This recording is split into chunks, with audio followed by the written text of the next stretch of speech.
Hi നെന്ന എന്ന തെലുങ്ക് മൂവിയിൽ പരാമർശിച്ച 65 റോസസ് എന്ന രോഗത്തെക്കുറിച്ചാണ് ഈ വീഡിയോ. എന്താണ് 65 റോസസ്?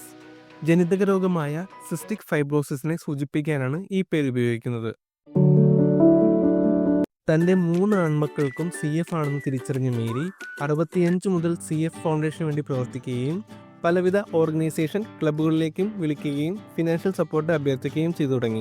അമ്മയുടെ സംഭാഷണങ്ങൾ ആവർത്തിച്ച് ശ്രവിച്ച റിക്കി ഇതിനെപ്പറ്റി സംസാരിച്ചപ്പോൾ 65 റോസസ് എന്നാണ് പറയുകയുണ്ടായത്.